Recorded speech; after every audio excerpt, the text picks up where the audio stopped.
ఇంతవరకు మనం మొదటి భాగంలో చాలా విషయాలు మనం వింటూ వచ్చాం. రెండో భాగంలోకి వచ్చాం. ఈ రెండో భాగంలో అపోస్తలుల కార్యములు 6వ అధ్యాయంలో 1-2 వచనాలు చదువుకున్నాం. అపోస్తలుల కార్యములు 6వ అధ్యాయము 1-2 వచనాలు చదువుకున్నాం. అందరూ పలకండి. శిష్యుల సంఖ్య విస్తరించుచున్నప్పుడు అనుదిన పరిచర్యలో తమలోని విధవరాండ్రను చిన్న చూపు చూచిరని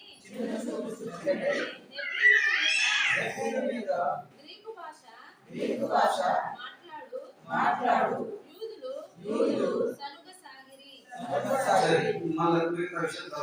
జాగ్రత్తగా అర్థమవుతున్నాయా మీకు? ఇక్కడ మనసు పెట్టండి. మీకు అర్థమవుతున్నాయా? మీరు దేవుని ఇంటికి వచ్చి కూడా మీకు అర్థం కాకపోతే ప్రయాసం అంతా మీ దృష్టి బలాన్ని కూడా అప్పుడు మీకు మాటలు అర్థమవుతాయి. మీకు మాటలు అర్థం కాకపోతే బ్రతుకు దినాలన్నీ కూడా పరిస్థితులు అలానే ఉంటాయి. వాక్యాన్ని అర్థం చేసుకోవాలి. ఎందుకంటే వేసుకున్న వరకు మాట అంటాడు అన్నారు. నేను చెప్పినట్లు చేయకుండా మీరు ప్రభా నన్ను పిలుస్తా ఎందుకు కదా? అది గుర్తుపెట్టుకోండి. మన ప్రయాసం వ్యర్థం కాకూడదు.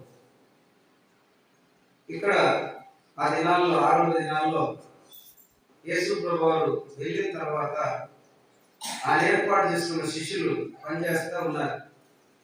పనిచేస్తున్న సమయాల్లో 6వ అధ్యాయంలో మనం చూస్తే అపోస్తలుల కార్యం 6వ అధ్యాయంలో శిష్యుల సంఖ్య కొద్దిగా విస్తరిస్తున్నప్పుడు అనుదిన పరిచర్య అంటే సేవ, ఇక మిగతా విషయాలు కూడా.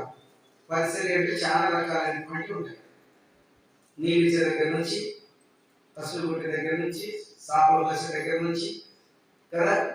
ఇక 10 మంది కలిసి ఉన్నప్పుడు మరి వంటల దగ్గర నుండి, వడ్డించే దగ్గర నుండి, తర్వాత సమకూర్చే దగ్గర నుండి అన్ని విషయాలు పరిచర్యలో అంటే అన్ని విషయాలు వస్తాయి. ఇక్కడ దాకా పోయేది ఒకటే కాదు, అర్థమైందా? మందిరం దాకా పోయించిన ఒకటి కాదు, పరిచర్యలో చాలా విషయాలు ఉంటాయి. ఇక్కడ వీళ్ళు చూడండి, బైబిల్ ఏం చెబుతుందంటే, బైబిల్ అంతట్లో ఎక్కడ చూసినా విధవరాల పట్ల దేవుడు వ్యాఖ్యమాడతాడు ఒకటి. తర్వాత విధవరాల పట్ల విధవరాల యొక్క సంఖ్య పరిశుద్ధ పుస్తకంలో చేర్చాడు.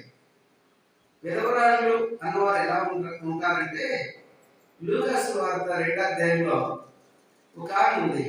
ఎవరామె? 36వ వచనంలో వసూయేలు కుమార్తె అయిన అన్న, అర్థమైందా? ఆమె ఉంది. పెనియేలు కుమార్తె అన్న ఆమె ఉంది. ఆమె ఎలా ఉంది తెలిసిన?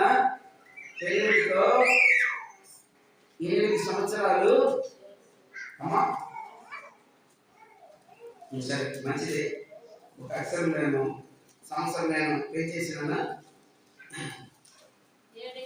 7 ఏళ్ళు. మాకు లూకా సువార్త 2వ అధ్యాయము 36 నుండి ఆసేరు గోత్రికురాలు పనుయేలు కుమార్తెనైన అన్న అని ఒక ప్రవక్తి ఉంది. అంటున్నారా? అన్న అని ఒక ప్రవక్తి ఉంది.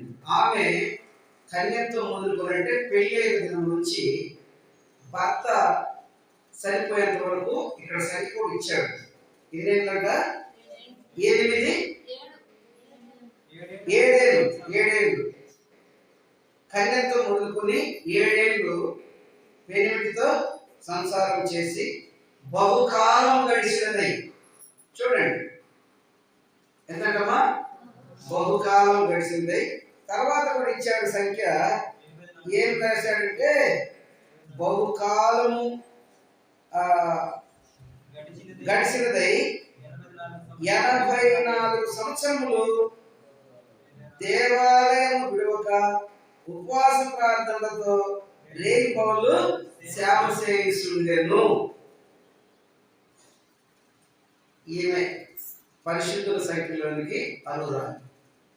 బైబిల్ ఇంకా మాట ఉంది, ఎవరి కాలం మందు ఒకవేళ పురుషుడు లేకపోయినా, ఇంకా సరిపోయినా, స్త్రీ సరిపోయినా వాళ్ళు పెళ్లి చేసుకోవచ్చు, ఎలాంటి ఆపదలు లేవు. వాళ్ళు పరిశుద్ధుల సంఖ్యలో అంటే విధవరాల సంఖ్యలోకి రారు. వాళ్ళు పెళ్లి చేసుకోవచ్చు, వాళ్ళ జీవనోపాధాన్ని తగ్గించవచ్చు. ఏమి ఇక్కడ ఎంత 7 ఏళ్ళు పెళ్ళైంది, 7 ఏళ్ళు భర్తతో కాపురం చేసింది. భర్త సరిపోయాడు. 84 ఏళ్ళు దేవుని మందిరమును విడవక ఉపవాస ప్రార్థనలతో, తర్వాత రేయింబవళ్ళు సేవ చేస్తూ ఉన్నది. ఏమన్నమాట, ఇలాంటి వారు విధవరాళ్ళ సంఖ్యలో పరిశుద్ధులతో దేవుడు ఇలాంటి వారి పట్ల గొప్ప కార్యాలు చేస్తాడు. అంటే మిగతా వారి పట్ల చేయడం కాదు, అంటే కానీ ఒక సంపూర్ణ నిశ్చేత ఇది. అయితే ఇక్కడ మనం చూస్తున్నాం చూడండి, అనుదిన పరిచర్యలో తమలోని విధవరాలను చిన్న చూపు చూసిని ఎబ్రీయుల మీద గ్రీకు భాష మాట్లాడు యూదులు, ఎవరిల్లు సరిగ్గా దేవుడు ఎవరిల్లు, ఇంకా ఎవరిల్లు మార్పు లేకుండా మేము కూడా అంటారు చూడు వాళ్ళు. ఎవరు వీళ్ళు? యూదులు. యేసు ప్రభువు వచ్చింది ఎవరి కోసం? మత్తయి సువార్త 2లో యూదులకు రాజు. యోహాను సువార్త 19లో యేసు ప్రభువుని సిలువేయమన్నది ఎవరు? యూదులు. ఇక్కడ సన్నుతున్నది ఎవరు? యూదులు. ఇది పరిస్థితి. దేవుని ఏర్పాటు నదిన వాళ్ళు వారి పట్ల వీళ్ళు ఏం చేస్తున్నారు? సనుగుతున్నారు. ఎలా ఉన్నారు వీళ్ళు? అనుదిన పరిచర్యలో ఉన్నప్పుడు కూడా మనం చాలా మంది పరిశుద్ధ గ్రంథంలో పరిశుద్ధుల సంఖ్యలో చేర్చారు. విధవరాల పట్ల దేవుడు వ్యాజ్యం మాట్లాడు, వాళ్ళ పట్ల ఉంటాడు. ఇప్పుడు ఇక్కడ ఉన్న వాళ్ళలో విధవరాలు ఏదైతే ఆత్మను వేరు చెప్పండి, ఎవరు విశ్వాసాలందరిలో పాత్రలు చేసే వాళ్ళందరిలో విధవరాలు ఏదైతే నిర్ణయం చేసుకోండి. చాలా పర్యాయాలు నేను పోయేటప్పుడు మన వాళ్ళు పంచారు కాబట్టి వాతావరణం తిరుగుతాను. నేను చెప్తాను ఆది ఆమె అనేక పర్యాయం దేనికి? నీ మనస్సు సరిగా ఉంటే, నీ మనస్సు మంచిదైతే వెదురు వాళ్ళు నీకు ఆటంకపరులే, వాళ్ళు నీకు అభ్యంతరపరులు కాదు, నీ ప్రాణాత్మకు నువ్వే అభ్యంతరపరులు.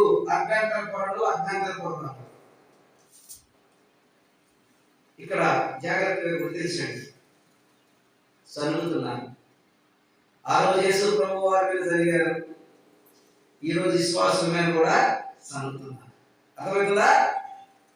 యేసు ప్రభు వారి మీద ఈయన నేను మనిషి దేవుని కుమారుడు చెప్పుకున్నాడు కనుక దేవుని కుమారుడు భూమి మీద బ్రతకడానికి వీలు. ఏడు శివ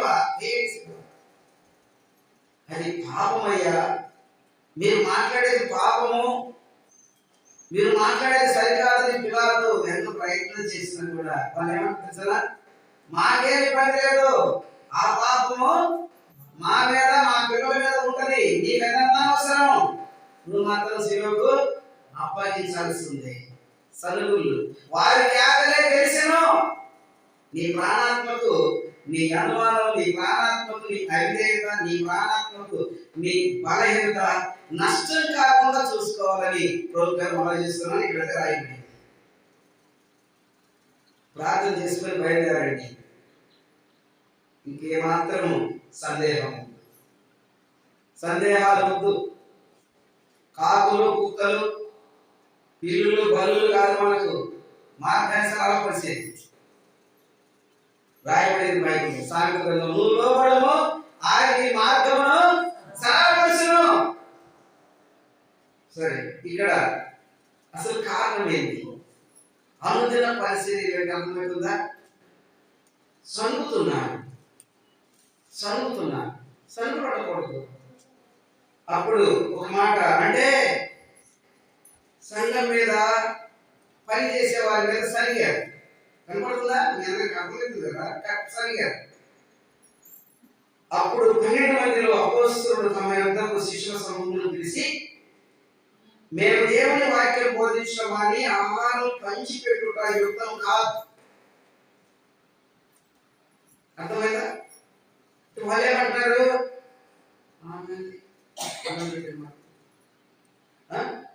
ఏమైంది అన్నం పెట్టేది మాట అట్లా ఏమిటి? ఆ రోజు ఈ రోజు కూడా సాగిపోతూనే ఉంది.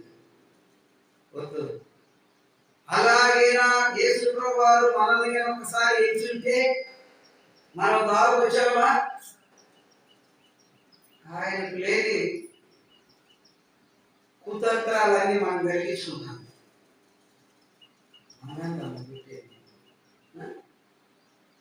తప్పు కదా? చూడండి, ఇక్కడ పేదలు అంటున్నాడు, 12 మంది పిలిచారు. ఆ తర్వాత అంటున్నాడు, కాబట్టి సహోదరులారా, ఆత్మతో జ్ఞానంతో నిండుకొని మంచి పేరు పొందిన 7 మనుషులను మీరు ఏర్పరచుకోండి, మేము వారిని ఈ పనికి నియమిస్తాం.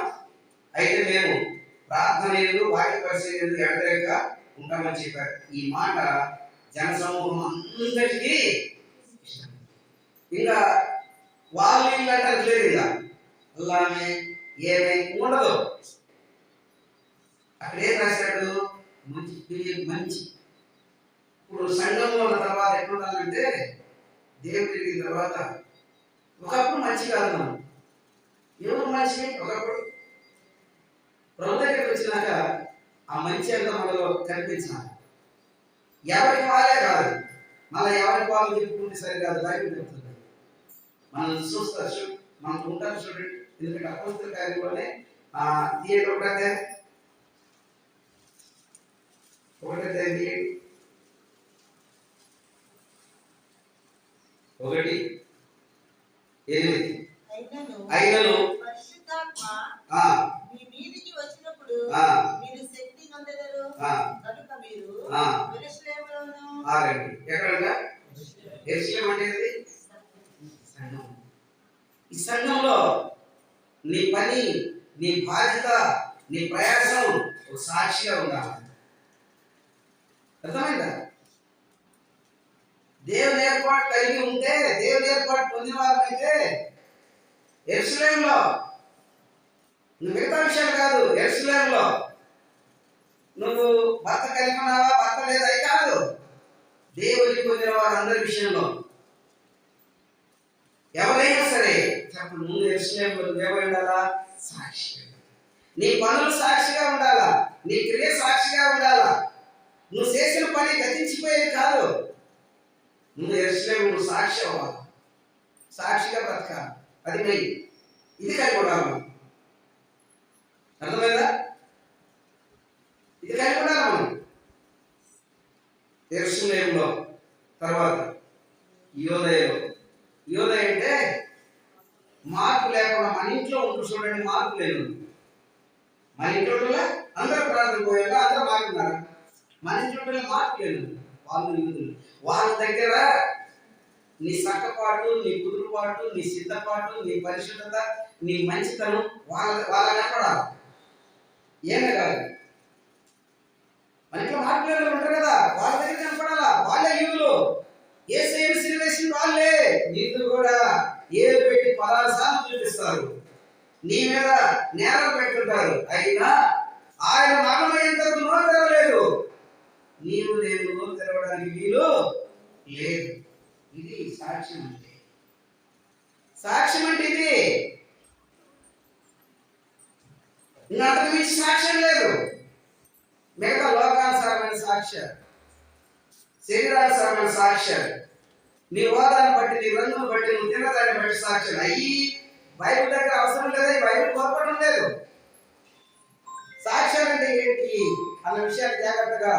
ఇక్కడ రాయబడిన మాటల ప్రకారం జాగ్రత్త గుర్తించండి. సాక్ష్యం అంటే అది రాయబడింది. బైబిల్ ఏం చెప్తుంది? యెరూషలేములో సాక్షిగా ఉండాలి. యూదయలో అంటే నీ కుటుంబంలో, నీ ఇంట్లో నువ్వు సాక్షిగా ఉండాలి. నువ్వుగా చెప్పేది.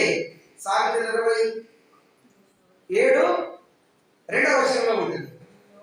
నీ నోరు కాదు అన్యుడే, నీ పెదవులు కాదు పరులే నిన్ను నీ గురించి సాక్షి చెప్తారు, నీ గురించి సాక్షి చెప్తారు. అదే అప్పుడు ఏమైనా 2. మూడోది ఏంది? సమరయులు అంటే మనిషి ఉంటారు చూడండి, దేవుడు గారు వాళ్ళన్న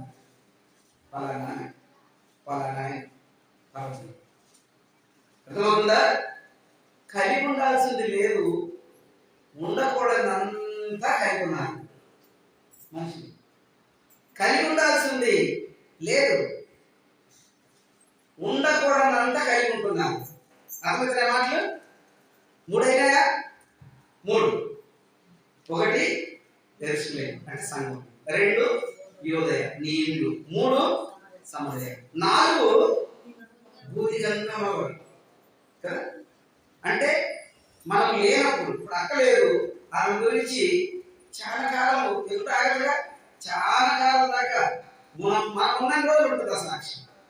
మనం అప్పుడప్పుడు ఆ సాక్ష్యాన్ని గురించి ప్రకటిస్తూ ఉంటే మనతో వచ్చిన పిల్లలు ఉన్నారు కదా, వాళ్ళు కూడా ఒకప్పుడు ఇలానంట, అది సాక్ష్యం. అర్థమైందా? కలిగి ఉన్నామా? ఏం కలిగి ఉన్నాం మనం?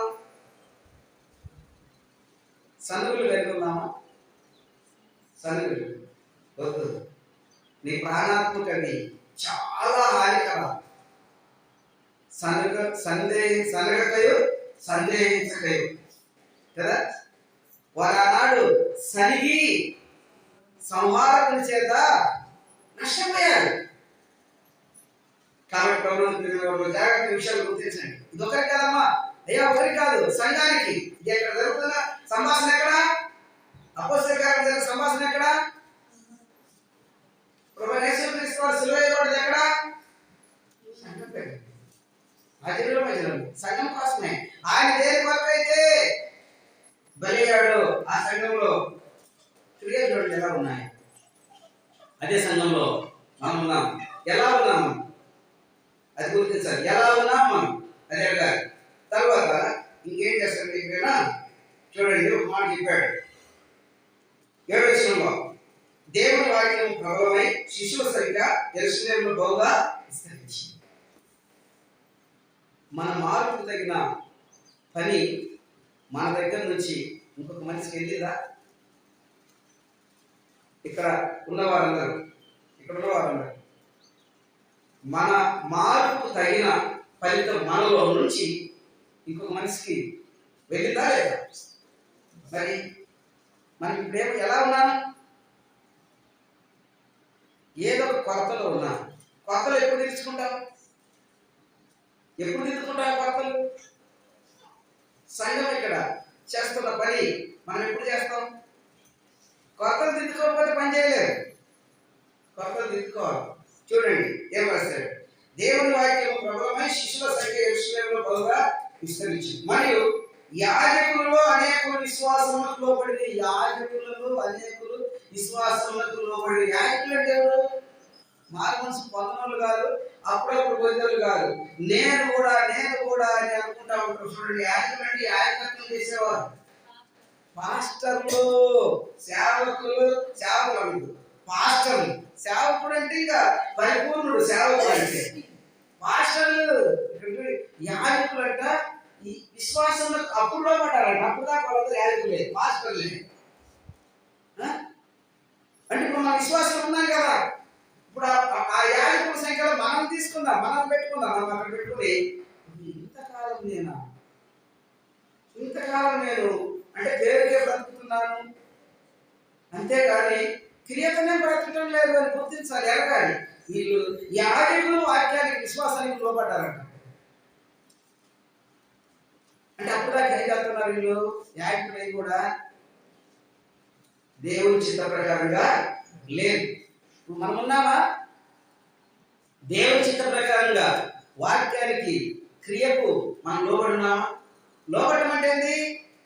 మనం చేయాల్సిన పనిని ఎక్కడ కొరత లేకుండా, మరక మచ్చ ముడత లేకుండా ఉండుట కొరకే ఆయన తను బలిగా అర్పణం కల్పించుకున్నాడు కదా.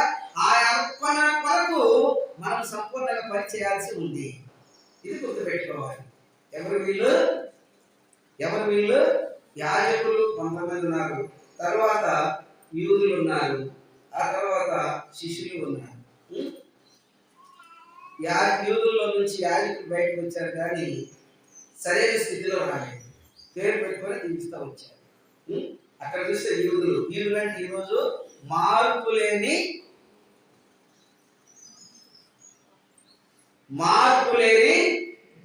క్రైస్తవం. యూదులు అంటే మార్పు లేని క్రైస్తవం. అర్థమవుతుందా? ఆ దినాల్లో ఎలా ఉంది పరిస్థితి? మా దేవుడు ఆ రోజు వీళ్ళందరూ కూడా యూదులకు రాజుగా పుట్టినవాడు ఎక్కడ? ఈ రోజుల్లో కూడా మా దేవుడు అంటున్నా అంటే తప్పులేదు, అలా జీవిస్తే లేదు. మా దేవుడు అంటానికి తప్పేం లేదు.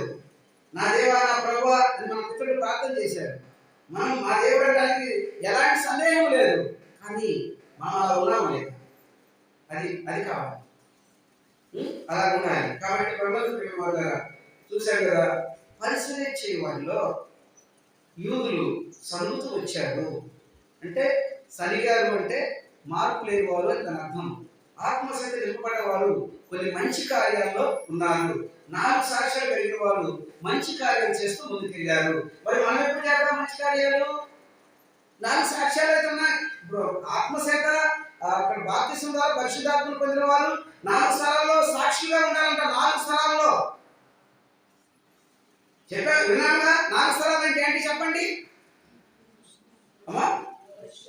1 యెరూషలేము, 2 యూదా, 3 సమరయ, 4 బూదిగంత వరకు. యెరూషలేము అంటే సంఘంలో ఎక్కడ కూడా సంఘం అన్న దాన్ని ఆయన పరిశుద్ధంగా చూడాలని, పవిత్రంగా చూడాలని, సంఘము పవిత్రంగా పరిశుద్ధంగా ఆయన ఎదుట ఎల్లప్పుడూ ఉండాలి.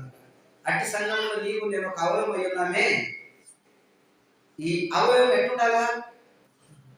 పరిశుద్ధమైన సంఘం కొరకు ఆయన తను తాను బలిగా అర్పణంగా అర్పించుకున్నట్టు మనకు బాగా తెలుసు కదా. ఎఫెసీయులు 5:27 చూస్తే 30 వచనాల వరకు అక్కడంతా 28 వచనాలు రాయబడింది కదా.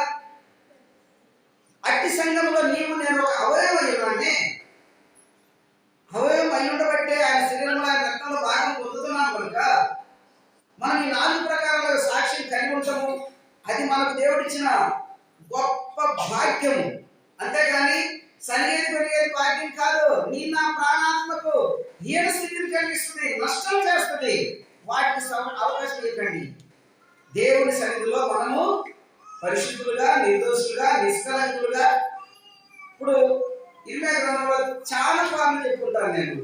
ఇర్మియా గ్రంథం 2:22 వచనంలో క్షారంతో కడుపుకుంటున్నారు, విస్తారమైన సొమ్ము రాసుకుంటున్నారు, మరకలు కనపడుతున్నాయి అంటున్నాడు. ఏదా మరకలు? యూదులలో మరకలు ఉండకూడదు. యూదులకు రాజు దేవుడు, ఆయన ప్రజలు, ఆయన సొత్తు. ఆయన సొత్తులో ఆయన సొత్తు ఎవరు? చీకటి నుంచి బయటకు వచ్చిన వాళ్ళందరూ ఆయన సొత్తు. ఇప్పుడు మనందరం చీకటి అనే పాపం నుంచి బయటకు వచ్చాం. ఇప్పుడు మనం ఆయన సొత్తు అయి ఉన్నాం. ఆయన సొత్తుగా ఉన్న వారిలో ఇవన్నీ ఉండకూడదు. అక్కడ అంటాడు, చారుతో కడుక్కుంటున్నారు, విస్తారమైన సబ్బు రాస్తున్నారు. సబ్బు ప్రార్థనకు సాదృశ్యం, చారము వాక్యానికి సాదృశ్యం. వాక్యం విన్నా ప్రార్థన చేసినా దగ్గర కనపడుతున్నారుగా యాజకులు, కనపడుతున్నారు కదా యూదులు. అలాంటి వారిని మనం కాకూడదు. వాళ్ళలో ఏమేమి ఉన్నాయో మనకు క్లియర్గా అర్థమవుతుంది. మనలో ఏమి ఉండకూడదు. అప్పుడే మనం ఆయన ఎదురు నిలబడతాం. తమ జాగ్రత్తగా ఈ విషయాన్ని అర్థం చేసుకోండి. ప్రతి విషయంలో కూడా సరే ఇంకొంచెం మనం ముందుకెళ్దాం, కొద్దిగా ముందుకెళ్దాం.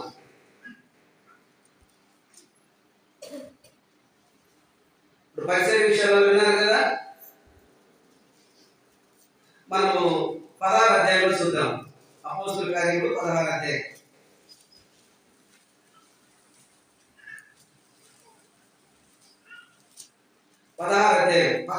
చదువుకున్నాం.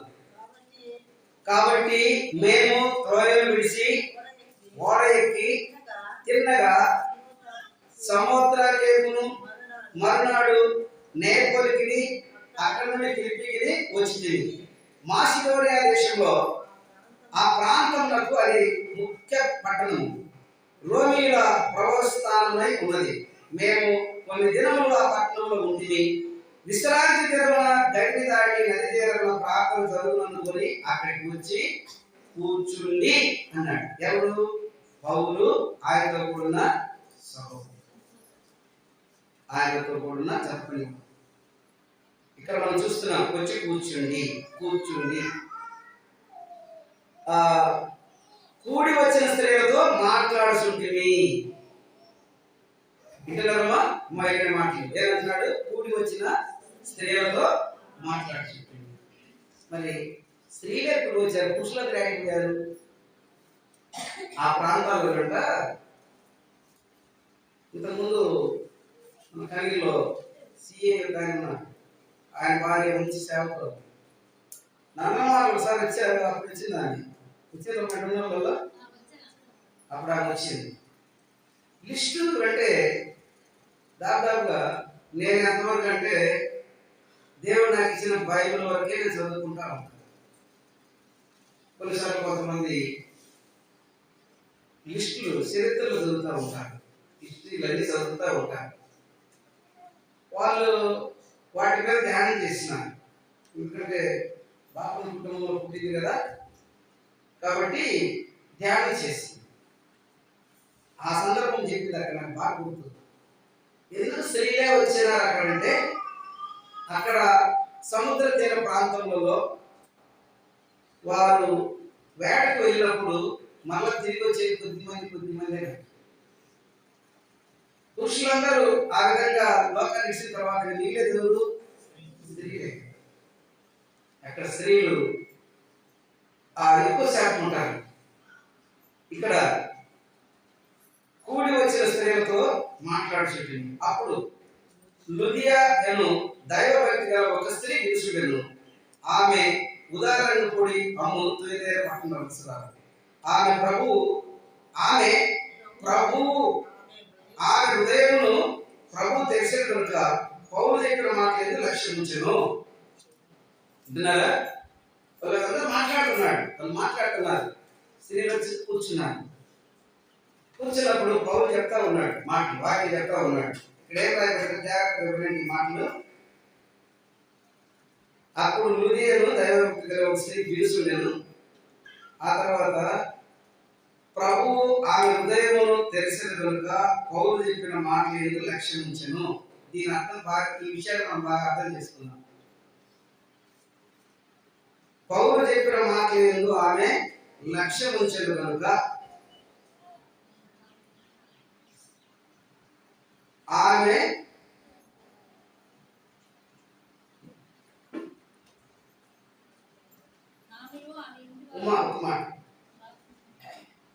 పౌలు చెప్పిన మాటలేదు లక్ష్యం ఉంచెను. ఇంకొక మాట పైన మనం చదవాల్సి పోతుంది. దైవ భక్తి గల ఒక్క స్త్రీ పిలుచుండెను. అది చాలా మంది వచ్చారు కదా అమ్మ, ఇంటున్నారా మాటలు? ఇక్కడ వినండి. దైవ భక్తి గల ఒక స్త్రీ పిలుచుండెను. వినడానికి చాలా ప్రత్యేకతలు ఉన్నాయి. చూస్తా ఉంటారు, అందరూ వినలేరు. అక్కడికి తిరుగుతుంటారు, వాళ్ళు వినలేరు. చూస్తా ఉంటారు, వాళ్ళు తెలియదు. దైవ భక్తి గల ఒక స్త్రీ పిలుచుండెను. వినడానికి కొంత భక్తి, భయము అవసరం.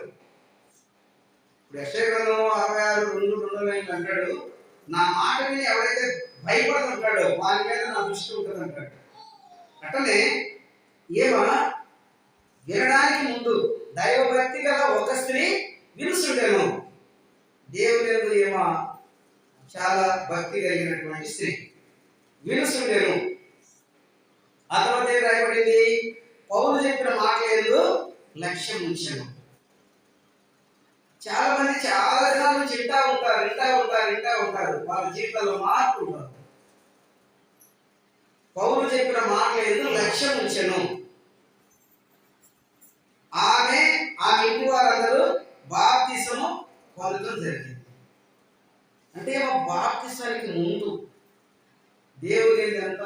కలిగి ఉందో కదా, ఎంత భక్తి కలిగిందో చూడండి. చాలా మంది స్త్రీలు ఉన్నారు, అందరు వింటున్నారు, కానీ లుదియా యొక్క హృదయమే తెరవబడింది. మిగతా వాళ్ళందరూ కనపడుతుంది కదా, బైబిల్ మనకు పక్షపాతంగా చూపిస్తాడా? లుదియా ఏమో మన బంధువులు ఏమని చెప్తున్నాడా? అక్కడ హృదయాలు కలిగిన దేవుడు, ఎవరి హృదయం తెరవబడింది, ఎవరి హృదయం తెరవబడలేదో ఇక్కడ క్లియర్ అర్థమవుతుంది. ఆమె దేవుని యందు బహుగా భయభక్తులు కలిగి ఉన్న స్త్రీ అంట. పౌలు చెప్తా ఉన్న వాక్యము, అప్పుడు ఆమె హృదయం తెరవబడింది. ఆ తర్వాత ఆమె ఇంటి వారు బాప్తిస్మం తీసుకున్నారు. ఆమె ఇంటి వారు అంటే ఇంకా అక్కడ కుటుంబం, ఒకవేళ భర్త లేకపోయినా చాలా మంది కుటుంబం ఉంటారు మాట. సరే, ఆమె కుటుంబం అంతా మార్చబడేట్టుగా మనం చూస్తున్నాం. మార్పు లేకుండా అంటే వినే విషయంలో ఎంత బాధ్యత కలిగి ఉందో చూడండి. ఆ బాధ్యత దేవుడు ఖచ్చితంగా ఆమె హృదయాన్ని స్పష్టంగా వాక్యం కొరకు తెరవబడింది. ఆమె విశ్వసించింది, ఆమె కుటుంబం బాప్తిస్మం కూడా పొందడం జరిగింది.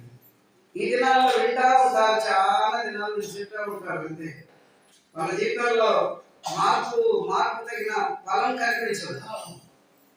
మార్పు కనపడాలా, మార్పు తగిన ఫలం కనిపించాలి. మత్తయి సువార్త 3లో యోహాను అంటాడు, మారు మనసు నిమిత్తం ఫలాలు ఫలించండి. లూకా సువార్తలో ఫలము లేని చెట్టు తీసేయబడతాదని చెప్పాడు.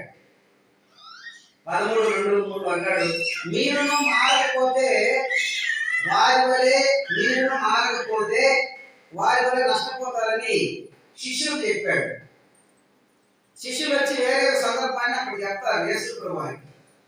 యేసుప్రభు వారు ఏమంటాడంటే, పోయిన వాళ్ళు ఉన్న వాళ్ళందరికంటే వాళ్ళు గొప్ప పాపలే జరగలేదు, వాళ్ళ టైం అంతా వెళ్ళిపోయారు. కానీ మీరు, శిష్యులకు చెబుతున్నాడు, మీరు మార్పు చెందలేకపోతే మీరందరూ కూడా వారి వలె వెళ్తారని చెప్పాడు. కాబట్టి పరమోన్నత ప్రేమ ద్వారా ఈ దినం మనం వింటున్నటువంటి మన క్షేమం కొరకై దేవుడు ఆనాడు సంఘాన్ని తీసుకొచ్చి మన ముందు పెట్టాడు.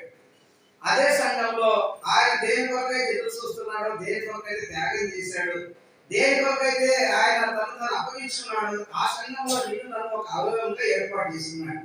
ఆ అవయవం యొక్క ప్రత్యేక బాధ్యతలు ఆఖరి వరకు నెరవేర్చుకుంటే వారికి దేవుడు రాజ్యం అవకాశం.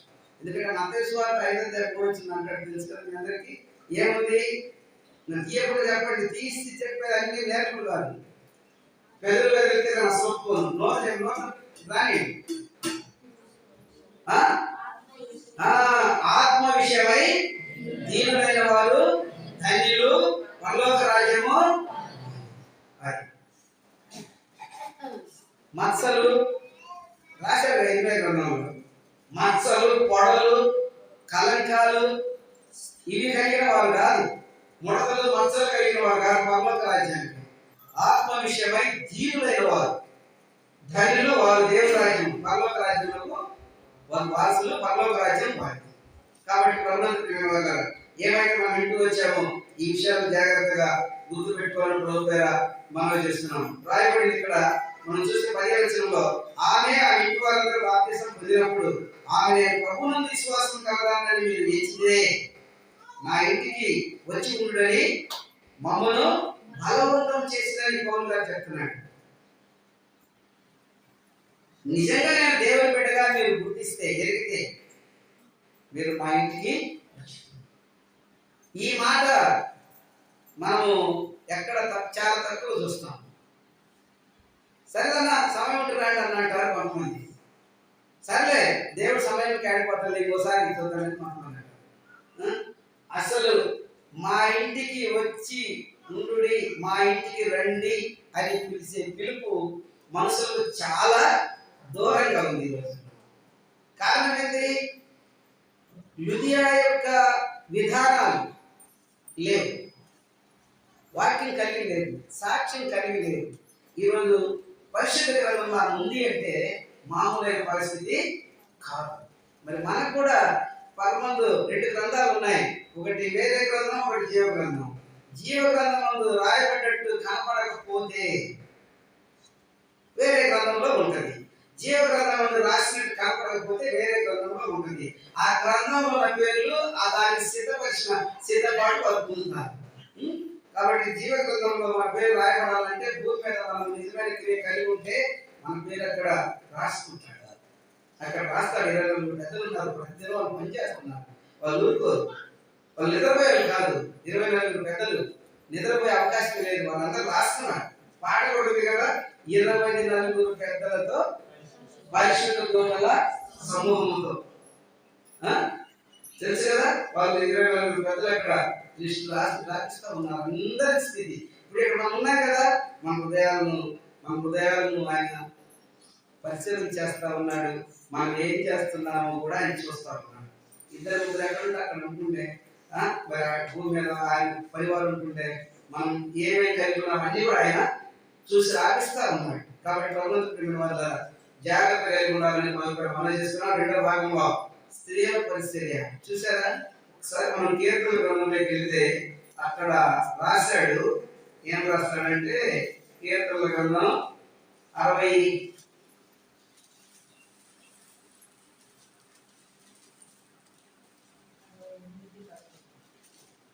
68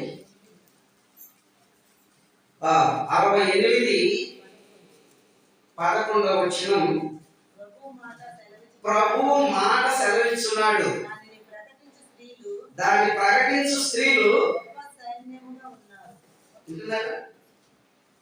ప్రభువు మాట సెలవిస్తున్నాడు, దాన్ని ప్రకటించు స్త్రీలు గొప్ప సైన్యం. ఆయన పెళ్లి కుమారుడు వచ్చినప్పుడు భూమి మీద నుండి ఎవరు సిద్ధపడుతున్నారు? భూమి మీద సంఘం. సంఘం అంటే ఏంటి? ఆయన దేహం. ఆయన దేహంలో ఉన్నటువంటి ప్రతి అవయవం ఒక మనిషికి ఉంటుంది. కాబట్టి నాకు ఆయన ఎదుట కన్యగా నిలబడ్డ సంఘంలో నీవు చేసిన పని అయి ఉంటే నిలబడతావు, లేకపోతే లేదు. రాస్తారు కదా, గొప్ప సైన్య సమూహముగా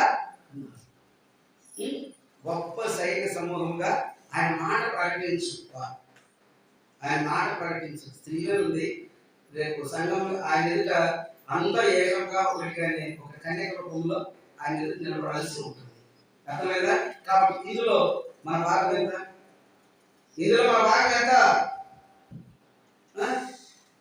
ఈ మాటలో చదువుకున్న మాటలో మన భాగం ఎంత? ఇక్కడ వచ్చిపోయారు జనమంది. ఈ మాట చదువుకున్నాను కదా, కీర్తన 68:11. ఈ మాటలో ఆ మాట మన భాగం ఎంత? ఆ మాటలో మనం ఎంతవరకు ఉన్నాం? ఇవి వచ్చిపోయేది అనుకుంటే ఇంకా అది వేరు కాబట్టి జీవితకాలంలో మనకు మార్గం కారణం లేదు కదా, మరొక రక్షణ మార్గం లేదు, మరొక లేదు. రక్షించేవాడు ఒక్కడే. నశించిన దాన్ని వెతికి రక్షించడానికి వచ్చిన మనిషి కుమారుడు ఆయన యేసుక్రీస్తు ఒక్కడే. ఆయన ఒక్కడే రక్షించడానికి వచ్చింది, రక్షకుడు ఆయన.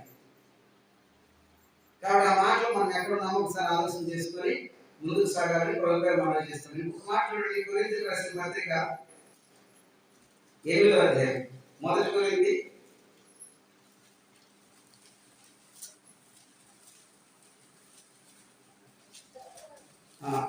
1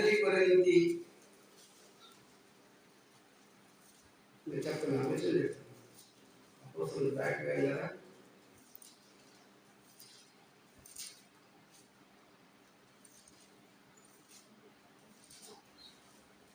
కొరింథీ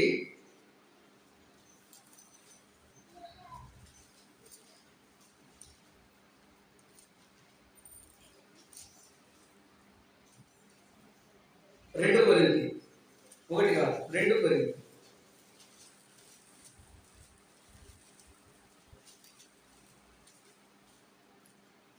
చదవండి 1 నుంచి. సహోదరులారా, మాసిదోనియా సంఘములకు అనుగ్రహింపబడిన దేవుని కృపను గురించి మీకు తెలియజేస్తున్నాం. ఎలాగనగా వారు బహు శ్రమల వలన పరీక్షింపబడగా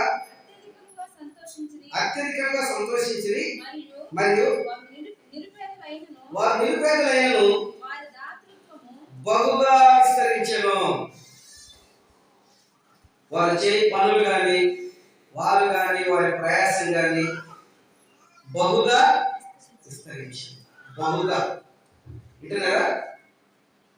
కాబట్టి మనము దేవుడి ఇచ్చిన అవకాశంలో, పరిచర్యలో, సంఘంలో, మన కుటుంబాల్లో మనం ఎక్కడికి వెళ్ళినా దేవుడు మనకి ఇచ్చినటువంటిది అనేక మందికి కనపడాలి, చూడాలి. అనేక మంది చూస్తారు, అనేక మంది చూస్తారు. అది చెప్తుంది బైబిల్ బహుగా విస్తరించింది. ఈ కృప విషయంలోనూ పరిశుద్ధుల కొరకైన పరిచర్యలో పాల్గొన్న విషయంలోనూ మనస్పూర్వకంగా మమ్మును వేడుకొనుచు వారు తమ సామర్థ్యం కొలదియే కాక సామర్థ్యం కంటే ఎక్కువగా తమంతట తామే ఇచ్చిరని మీకు సాక్ష్యము చెప్తున్నాను. వాళ్ళ జీవితాలు చాలా అధికంగా తమను తాము దేవునికి అంతగా సమర్పించుకున్న వారు ఇక్కడ కనపడుతున్నారు.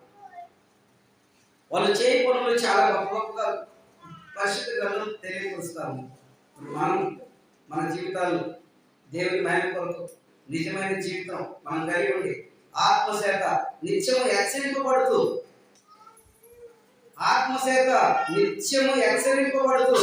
ముందుకు సాగిపోతుంది కాక ఆ రీతిగా కృప చేత దేవుడు మనందరినీ స్థిరపరుస్తును గాక. ఆమేన్.